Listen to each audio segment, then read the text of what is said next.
I used to work for an organisation that made a website that was supposed to work for absolutely everyone in the UK. So, of course, accessibility was a big deal for us, and we got audited on our work. So we would finish a feature and then our work would be sent off to a team of people with various disabilities and impairments who would test it and find out what they thought of it, what the sticking points were, what worked, what didn't work, and then send us back often a very large report about the things we could do to improve it and give it a score so that our organisation could work out whether it was meeting the ambitions or not. Of course, this could lead to multiple rounds of changes, so we tried to get things right first time. As a result, I spent quite a lot of time using our software using a screen reader, which I would shut my eyes to do so that I would get a more accurate simulation as to the kind of information that was available as you went through the interface using that tool. If you've ever used a screen reader, you'll be aware that they are not necessarily the most intuitive to a sighted person. You have to learn to use them, and there are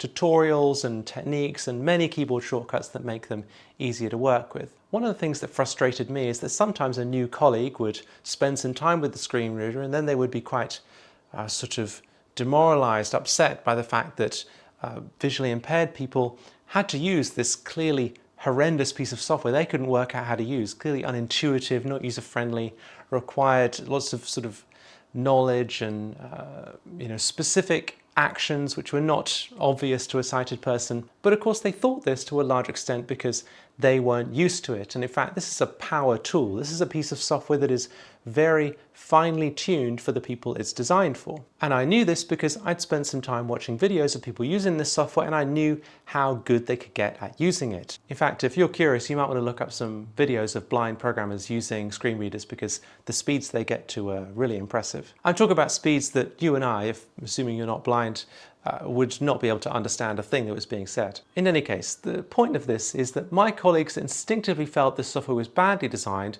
because they found it hard to use, but in fact it was very well designed, just not for them. There's another example of this which has come up in my life recently. For reasons we don't need to get into at this point in the video, I've been spending quite a lot of time at my father's house, and my father was left-handed, and he's not just left-handed, he's very left-handed. He made adaptations to the way he lived his life that were more extreme than I would think that the usual left-handed person does.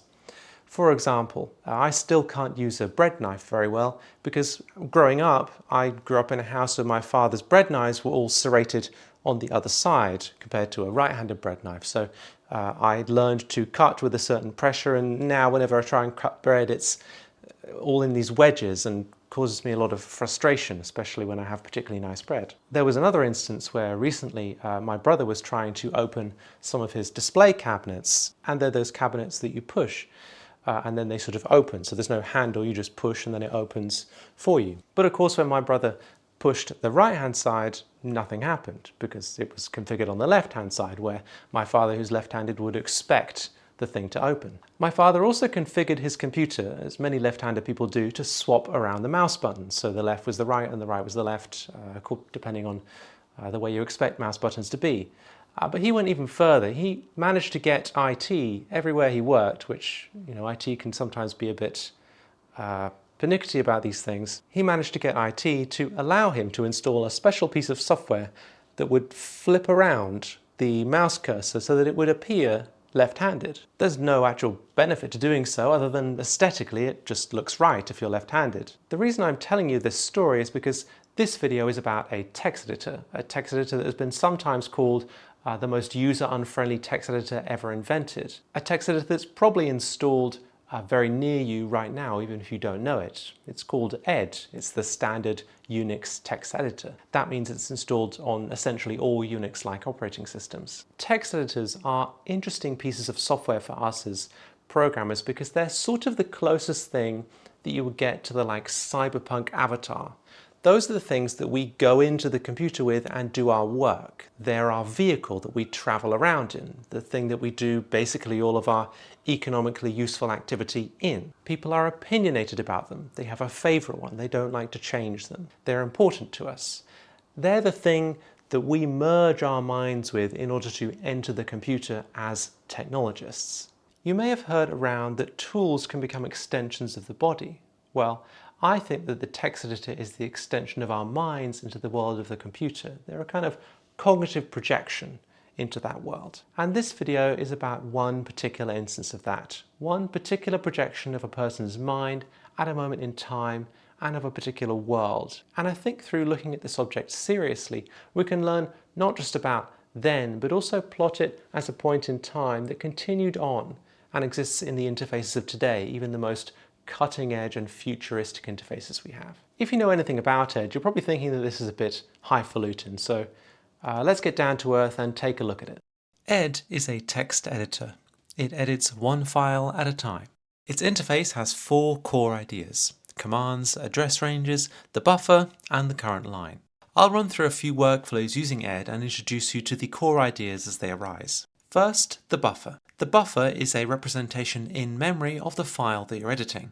One of the reasons that Ed feels strange to us is that it does not show us a persistent visual representation of the buffer on the screen. To make it easier for us to understand what's going on, I'm going to visualize the current state of the buffer in the top right of this screen. Just remember that Ed doesn't show us this directly. For the Ed user, it's expected that they keep this representation in their minds, not on the screen. As a side note, I always find the use of the term buffer here to be a bit confusing. To me, a buffer is more like a temporary staging area for data that's getting transferred from one place to another, and I guess this is sort of a buffer, but it feels more like a working representation. Anyway, the etymology of buffer here helped it make sense to me. A buffer originally was a protective layer designed to deaden the impact between two things when they hit each other. So if you had some object, and you covered it with some leather, for example, and then hit it, it might make a sort of buff sound rather than a clang sound, and from there a buffer became metaphorically a thing that deadens the direct impact of one thing against another. In a text editor, the buffer is what prevents our direct edits from hitting the underlying file, that is until we save it. Now back to the main thread. We've now read in our file, so the state of the buffer is the contents of our file. In this case, it's some code for calculating a single FizzBuzz term, but with a bunch of errors and omissions that we're going to go through and correct. In our first example workflow, we're going to do this by going through line by line a bunch of times. Now that I've opened the file, I'm going to enter 1 to print line 1. This also sets the current line to line 1. That's another one of these core ideas of Ed, the current line. It's quite simple, just a hidden value that points at a particular line in the buffer, considered the current line. We'll visualize it with this little yellow dot here. When we hit enter, we'll advance and print the current line. We can use this behavior to go through the file line by line, and we'll talk more about how that works later. If I want to insert a new line before the current line, I can use the I for insert command, which will insert one or more lines before the current one. Conversely, the A command for append will insert one or more lines after the current line. If we want to alter a line, we can use the change command. The change command deletes the current line and then in its place puts the lines that you give it, which may be more than one. We can use this to replace the final brace with an else block. You may have noticed a problem earlier with the if n is divisible by 4 line, which really should be if n is divisible by 3. We can use the substitution command to correct this, which is an s, then a slash, then a pattern to look for, which might be a simple regex, and then another slash and a replacement, and then a final slash. Editing lines in Ed is sort of irritating. You can use the change command and just retype the whole line, or you can do a search and replace, possibly using a regex, but there's no cursor you can use to just move along and edit things as you like. And for this reason, Ed is sometimes called a line-oriented editor as opposed to a character-oriented editor. We can now save the buffer to a file and we're done with our work. We've covered the buffer, the current line, and 4 commands: change, substitute, insert, and append. We can specify commands by what they do to the buffer and what they do to the current line. For example, the change command deletes the current line from the buffer, adds 0 or more lines, and then sets the current line to the last line entered. Insert and append work similarly. The substitute command takes the current line, searches it for the first instance of the pattern, and then if it finds it, it replaces it with the replacement, and it leaves the current line where it is. There is technically another command that we've seen, the new line command, but we'll come back to that. Before we do, we'll need to look at address ranges. I'm going to show you another workflow. Instead of going through line by line, we'll print the whole file out, take a look at it, and then make our edits. Here's another file with some errors in it, this time for generating a FizzBuzz sequence. We can print out the whole file by running $1, and then p.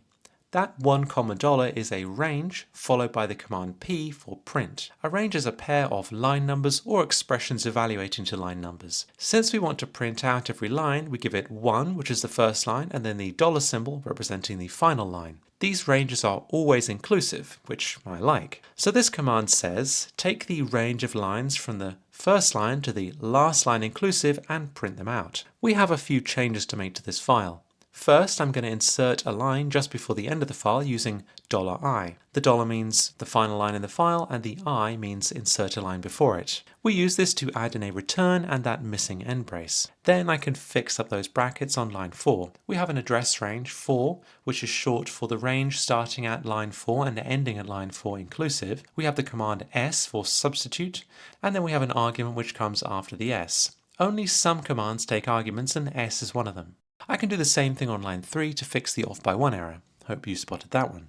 Next, let's say that we also want to rename sec to result. We can pass the S command a range so it doesn't change the sec on line 1, and then an appropriate pattern and replacement. Note that this will only change the first instance of the pattern on each line. If we wanted to change every instance on each line, we could put a G flag on the end.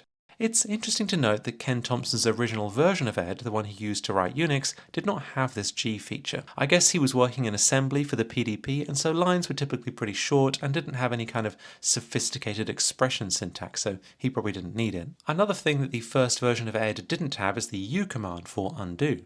It also didn't have this shorthand comma to mean the range of all lines in the file. It did have this next command I'll tell you about. G for global command execution. You type G and then a delimiter by default / and then a pattern to search for and then a command to run. G will then find every line that matches that pattern and run the given command with its current line set to that line. You can use this to print out all the matching lines for you to inspect or delete or run a substitution if you like. Let's think again about these address ranges. If you're sharp, you'll have figured out that each of these commands, if you don't give it an address range, it will use a default range. If you're really sharp, you'll have noticed that not all of the commands have the same default range. The global command's default range is from the first line to the last line, but the A, I, S, P, and most other commands' default range is just the current line. This idea helps us explain the new line command and how it differs from the print command. The print command's default range is the current line, so if we execute P again and again, we keep printing the same line. The new line command is identical to the print command, but its default range is the current line plus 1. Both the print and new line commands also have an effect on the current line pointer. They set it to the last line printed. All of this results in the new line command taking us through the file one by one. This behavior also gives us the handy side effect that if we type in, say, line 3 and hit return, we'll print out line 3 and set the current line to line 3. In this case, we've specified the range to give to the new line command, so it will use that and not do any incrementing. If you want to inspect what the current line is at any point, or indeed inspect any address, you can use the equals command. This command prints out the address that it's given, so if we give it a $equals, we can see what the final line number is. Or if we give it .equals, where that dot stands for current line, we can see the line number of the current line. By default, it prints out that $, the last line number in the buffer. I'm going to show you just one final command in modern Ed, and that's the N command. This will print out a range of lines with the line number on the start. I believe that it's incredibly significant that Ken Thompson did not build this into his original version of Ed, the version that he and Dennis Ritchie wrote the first versions of Unix in. Why would they not implement such an obviously useful command? Here we get into Ed's reputation. Way back, even when Unix was relatively new, Ed had a reputation for having the most user-hostile interface ever created. It has no prompt character. Its syntax is incredibly terse. If there's an error, Ed will simply print out a question mark and nothing else, leaving you to figure out what you did to upset it. By default, it provides no confirmation of the result of your commands. I mean, the file you're editing is totally invisible. Why would anyone want such a thing, let alone use it to write such a significant piece of software? We, 50 years later, can be forgiven for asking these questions, but the original Ed haters back in the day, they had no excuse. They knew why Ed was built this way, and they knew that it couldn't possibly be user hostile. Ed was in fact incredibly user friendly. It was just built and optimized for one very specific user and one very specific purpose. It was built by Ken Thompson, for Ken Thompson, to write Unix. He would hardly create a user interface hostile to himself. So in order to understand why Ed is built this way, we're going to have to go back in time and try and get into the mind of Ken Thompson, something which I seem to be doing all the time on this channel. We want to try and figure out what made Ken Thompson make all of these strange decisions, which is what I've done. Not literally, of course, but I've spent quite a while with Ed now. I've used it to write a non-trivial, well, semi-trivial piece of software, and I've researched the technology of the time. And I believe that I can now explain to you why Ed is the way it is. And the key is the physical device that it was built to work with, the teletype. Probably the best way to explain the teletype is to forget about computers for a moment and talk about telegraphy. Telegraphy has a long history, but we're going to start with electrical telegraphy. A common setup might be to have a telegraph key on one end and a receiver on the other end. You press down the key, current goes through the circuit, activating the receiver and creating a sound. Release the key, the current stops, the sound stops. A language of symbols called Morse code enables you to combine long and short pulses to represent characters, which of course you can then use to transmit longer messages. They would typically want both ends to be able to send and receive, so they had keys and receivers on both ends and took turns using the line. Over about 100 years, various people attempted to design a telegraphy machine which you could operate like a typewriter. Eventually they succeeded and invented something called the teleprinter, which became commonly known as the teletype after one of the big brands of the day. Then you wouldn't have to learn to encode or decode these symbols manually, and you could instead just have two teletype machines, one on each end. When you typed on one of the teletype machines, it would print both onto the paper of your machine and the other connected teletype machine, and vice versa at the other end, all with the marvellous power of electricity. To make things even better, they invented a special additional function where the machine could write and read to a special punched tape. That meant that you could type the message into a special typewriter whose sole job would be punching it into tape, and then feed that tape into the teletype machine for transmission.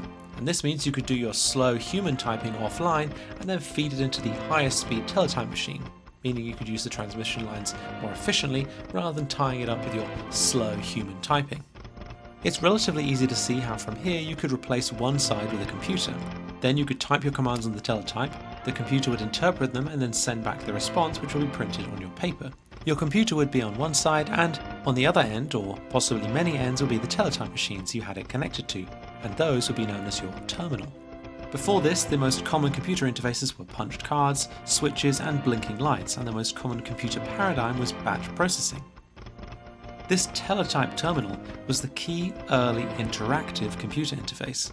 You could sit down at the computer and speak with it using a technology, the teletype, otherwise used for speaking with people. This teletype system also enabled a certain amount of offline work. You could write your commands using an offline teletype to punch them into tape, and then when your session with the computer came up, you could read it in, and then after that, punch in the commands interactively if you wanted. Remarkably, the teletype, specifically the teletype model 33ASR, is the device that Ken Thompson, Dennis Ritchie and others used to create Unix. They'd been inspired by their work on the earlier operating system Multics, which had not gone so well. Here's a quote from Dennis Ritchie when he was looking back on all this in the late 70s. What we wanted to preserve from Multics was not just a good environment in which to do programming, but a system around which a fellowship could form. We knew from experience that the essence of communal computing, as supplied by remote access time-shared machines, is not just to type programs into a terminal instead of a key punch, but to encourage close communication. Just take a look at their computing environment. Two teletype machines side by side. It'd be cooler if we had a photo of them using both, but look, they're basically pair programming. Unix was heavily influenced by this particular, unusual moment in history where the teletype was the dominant interactive interface and visual terminals were not at all common or useful. You may have already guessed that the terminology TTY stands for teletype, and that the terminal we use today is modelled after a virtual teletype machine. Ed, one of the first Unix programs written and of course used to develop much of the rest of Unix, also emerged from this milieu. Let's take another look at its user-hostile interface with this in mind.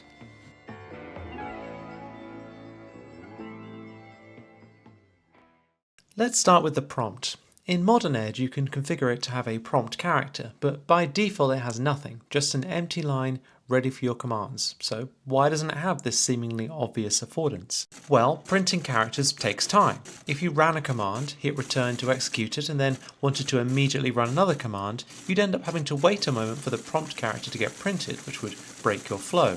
One of the key design patterns in Unix is that silence is golden. There are a few reasons for this, but back at the very start we can see one reason for this particularly extreme version. Printing stuff took time and space that us programmers could use for other things. The same logic can explain why commands don't tend to inform you of the result of their operations unless you specifically ask them to. It's a waste of time.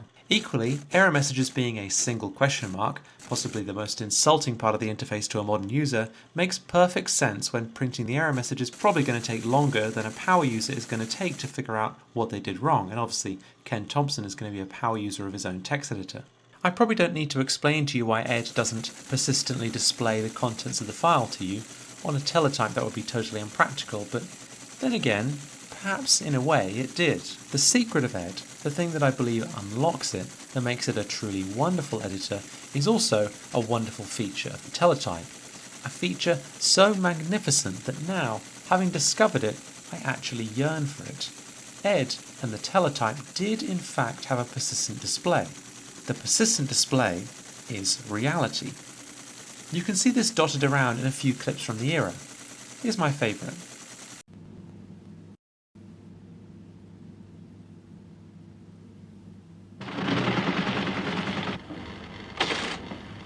Early morning, semi-detached, Highgate, London. Industrial consultant Rex Malek feels the business world's pulse from his bedside. Stock prices and market trends are available to him through Europe's first home computer terminal. Look, he's like doom scrolling from bed.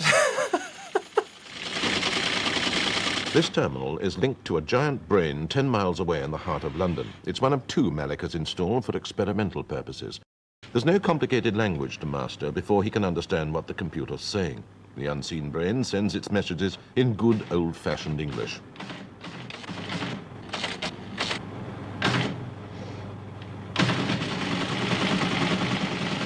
Every day the computer sends Rex Malek a daily reminder of where he should be, for he's stored his day-to-day diary with the brain.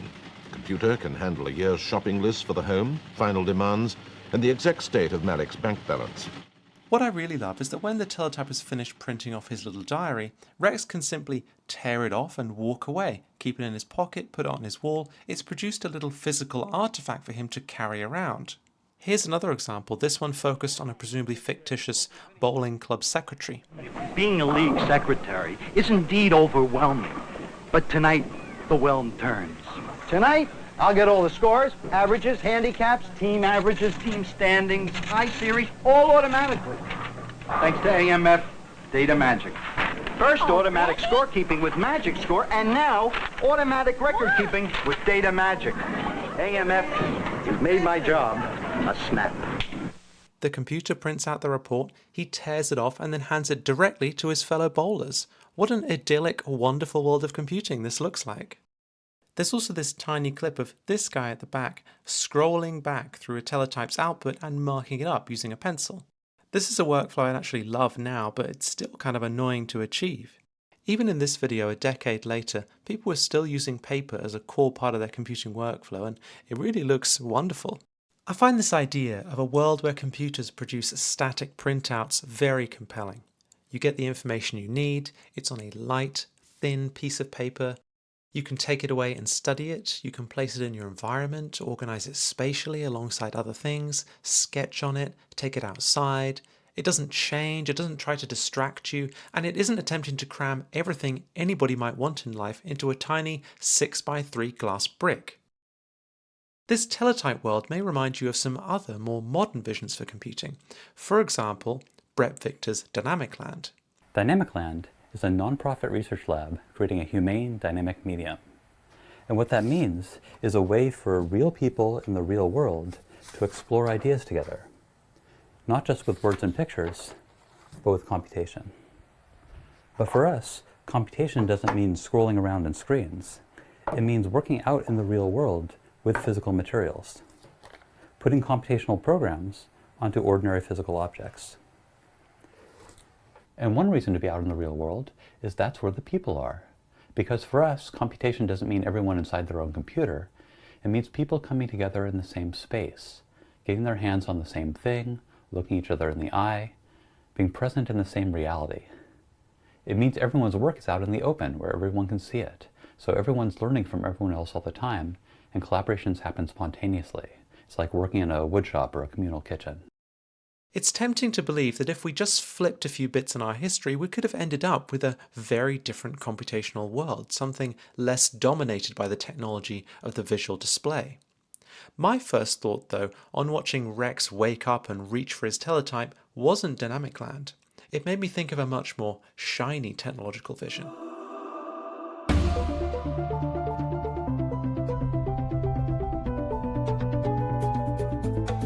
Introducing Apple Vision Pro. The era of spatial computing is here.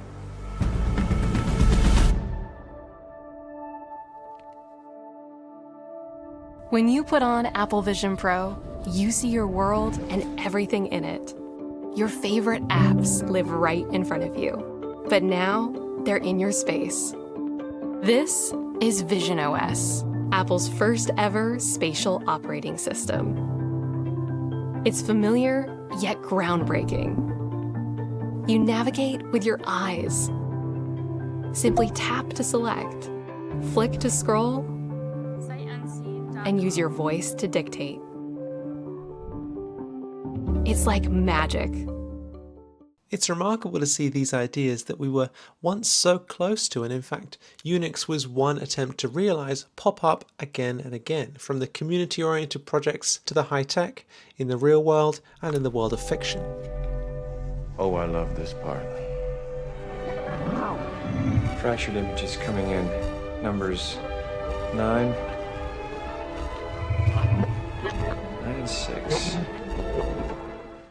Let's get back to Ed, the most user-hostile editor ever created. Basically, in Ed on the teletype, your persistent display becomes your teletype printouts. I wish we could experience this together, but even if I did have a teletype machine that I could use, it would be hard to make it really authentic. So instead, I've created this simulated abstract teletype environment complete with paper you can cut off and a little desktop you can put all your papers on. Here I'm working with some of the original assembly code for CAT in Unix version 1. First I print out the labels using a regex so that I know roughly what my file contains. Then I navigate to one of the labels and print out the contents.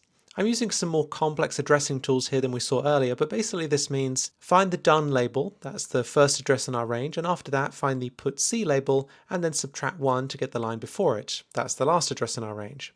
Then print out all the lines in that range. After this I print out a couple other chunks, I organize them, I make some changes, and then I put my new printout over the old one.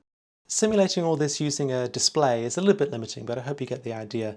Back in the 70s, you might print off your code using the teletype, take it away, maybe take it outside, do some annotation using pen and paper or pencil, or even you could make some sweeping changes by cutting things in half and then pasting new text in the middle that you'd written by hand. Then you could potentially grab an offline teletype machine and enter your editor commands into punch tape, which later when you had an interactive terminal you could feed the tape in, essentially playing back all your editor commands, and then potentially assemble and run your code, maybe fixing a few errors using interactive ed while you were there. I think you can see a bit of this workflow also in these photos from Bill Gates illustrating what life was like for him using the teletype. Notice how all the walls are pasted up with these printouts too. If you think all this is a bit of a leap, I understand, but I'll give you one more startling fact. People sometimes get the idea that ed existed and was so arcane because people were confined to using teletypes at the time because they didn't have any better technology available. If they had visual monitors, then they would definitely have written the kinds of editors that we expect today.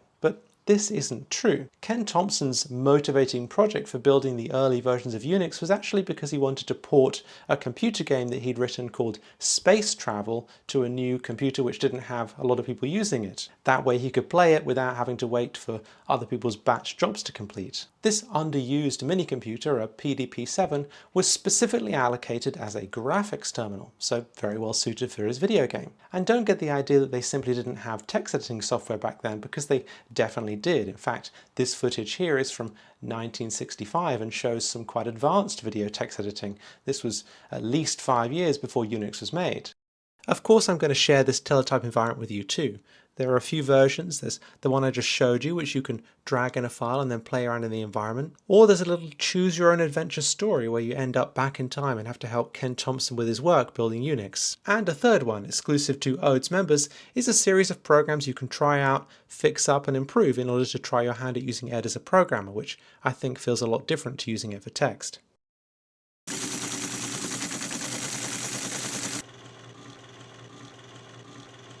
Hello. I just finished the Ed online web interface choose your own adventure software.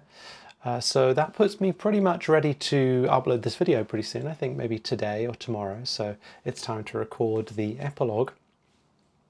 And I will say I have had a lot of, well, fun. We'll be putting it slightly straight. You'll get the idea.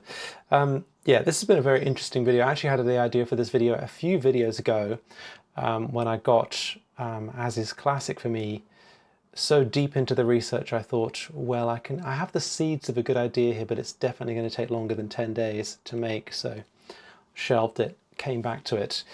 And then I'm about to take a swerve into death. Warning. So my father died in late February, and you know, very sad. He was only 68. So I say only 68. Of course, you know, it's not 20. He's getting on, but we weren't expecting it to be that soon. He was quite sick.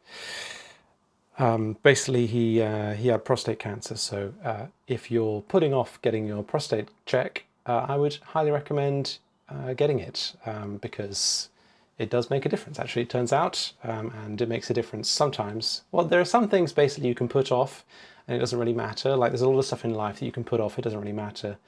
This is one that if you put it off, it really can matter. So please go and do that if you are in such a position to need to do that. So when these things happen, of course, you know, it's a big thing for a person, but it's also you know, you realize after a while that life continues and your life has to continue. And if you are self-employed and you are making videos for a living, then this sort of thing can be a bit disruptive, particularly if you're organizing a funeral or part of organizing a funeral and you have, you know, estates and stuff to deal with. So all this to say, thank you, to my father for what I'm about to show you, which you may have noticed in the course of this video, not actually through this exact footage, but some of the footage in this video has come via the Canon